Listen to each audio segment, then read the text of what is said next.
प्यारे दोस्तों, आज मैं आपके सामने एक धार्मिक कहानी तुलसी माता की कहानी लेकर आ रही हूँ। तुलसी से जुड़ी एक कथा बहुत प्रचलित है। श्रीमद् देवी भागवत पुराण में इनके अवतरण की दिव्य लीला कथा भी बनाई गई है। एक बार शिव ने अपने तेज को समुद्र में फेंक दिया था। उसमें एक महातेजस्वी बालक ने जन्म लिया। यह बालक आगे चलकर जालंधर के नाम से पराक्रमी दैत्य राजा बना। इसकी राजधानी का नाम जालंधर नगरी था।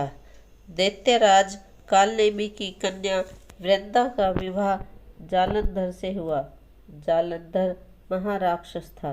अपनी सत्ता के मन में चूर उसने माता लक्ष्मी को पाने की कामना से युद्ध किया, परंतु समुद्र से ही उत्पन्न होने के कारण माता लक्ष्मी ने उसे अपने भाई के रूप में स्वीकार किया।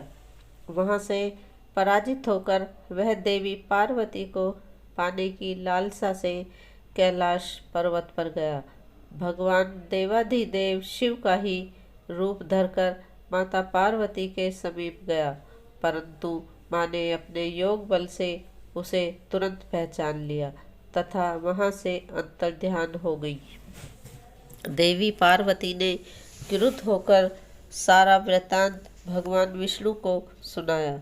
जालंधर की पत्नी वृंदा अत्यंत पतिव्रता स्त्री थी। उसी के पतिव्रत धर्म की शक्ति से जालंधर न तो मारा जाता था और न ही पराजित होता था। इसलिए जालंधर का नाश करने के लिए वृंदा के पतिव्रत धर्म को भंग करना बहुत जरूरी था। इसी कारण भगवान विष्णु ऋषि का वेश धारण कर वन में जा पहुँचे। वहाँ वृंदा अकेली भ्रमण कर रही थी। भगवान के साथ दो मायावी राक्षस भी थे, जिन्हें देखकर वृंदा भयभीत हो गई। ऋषि ने वृंदा के सामने पल में दोनों को भस्म कर दिया।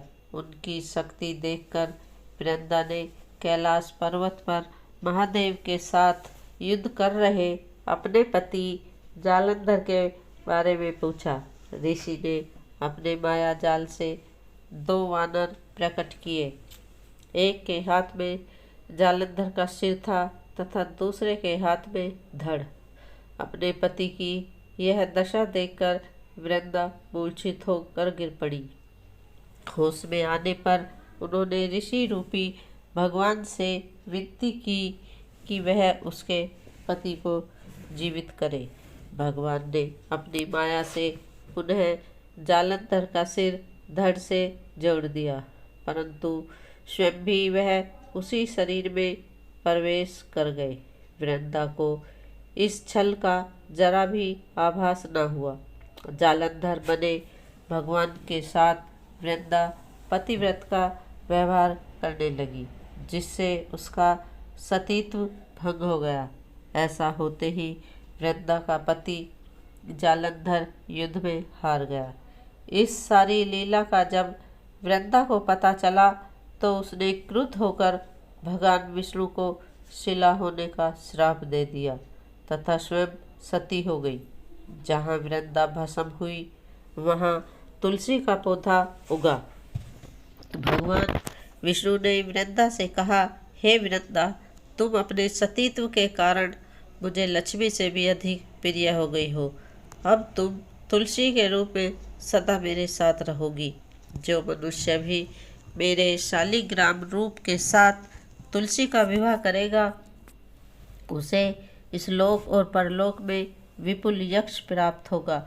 जिस घर में तुलसी होती है वहाँ यम के दूत भी असमय नहीं जा सकते।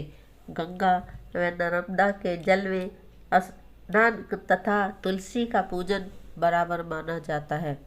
चाहे मनुष्य कितना भी पापी क्यों न हो, मृत्यु के समय जिसके प्राण मंजरी रहित तुलसी और गंगा जल मुख में रखकर निकल जाते हैं, वह पापों से मुक्त होकर वैकुंठ धाम को प्राप्त होता है।